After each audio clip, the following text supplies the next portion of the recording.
আমার প্রিয় নবীজি একদিন হক নিয়ে কথা বলতেছিল। হঠাৎ এক সাহাবী দাঁড়িয়ে বলে, ইয়া রাসূলুল্লাহ, আমি আপনার থেকে হক পাবো।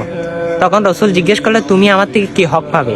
তখন সাহাবী বলে, ইয়া রাসূলুল্লাহ, আমি যুদ্ধের ময়দানে যখন গিয়েছি, আপনার একটা চাবুকের আঘাত আমার পিঠে লেগেছিল, সে তার সুদ আমি আজকে উসুল করতে চাই।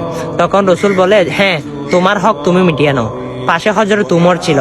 উমর বলে, ইয়া রাসূলুল্লাহ, আপনার সামনে বিয়াদফি, আমি তাকে এখন তলোয়ার দিয়ে আঘাত করব। তখন রসুল বলে, দাঁড়াও, তুমি ওর হক ওকে মিটাতে দাও। তখন আমার রসুল পিঠ মুবারক দিল। তখন ওই সাহাবী বলে, ইয়া রাসূলুল্লাহ, যুদ্ধের ময়দানে তো আমি খালি গায়ে ছিলাম, আমার গায়ে কোনো জামা ছিল না, আপনার গায়ে জামা কেন, সেটাও খুলেন। তখন রসুল জামা মুবারকও খুলে ফেললেন। তখন পিঠ মুবারক দিলেন। ও সাহাবী, আমার রসুলের পিছনে একটা মুহর নবুয়ত ছিল, যেটা দিয়ে আমার রসুল পিছনে দেখতো, যেটা হচ্ছে পিছনের চক্ষু, মোহর নবুয়তের মধ্যে চুমো দিয়ে ফেলেছে। তখন রসুল জিজ্ঞেস করে, সাহাবী, তুমি চুমো দিয়েছো কেন?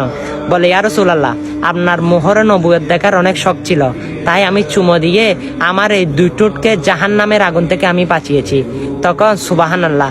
তখন আমার রসুল বলে, ও তুমি তাই এই পায়তারা করেছো? হ্যাঁ, আমার মোহর নবুয়ত দেখার জন্য। সুবহানাল্লাহ, সুবহানাল্লাহ। তখন হ্যাঁ ভাই, আমরা কিন্তু সেই নবীর উম্মত। সেই নবীকে না দেখে তো ভালোবাসতেছি, এত কান্না করতেছি, সে কান্না বিফলে যাবে না। সেই নবীর সাথে সাথে অবশ্যই আমরা জান্নাতে ঢুকবো। অবশ্যই সব সময় সেই নবীর দিদার আমরা জান্নাতের মধ্যে পাবো। সেই কাজ হচ্ছে বেশি বেশি ইসলামিক ভিডিও করার চেষ্টা করুন, ইসলামিক ভিডিও মানুষের কাছে পৌঁছিয়ে দিন। সুম্মা আমিন।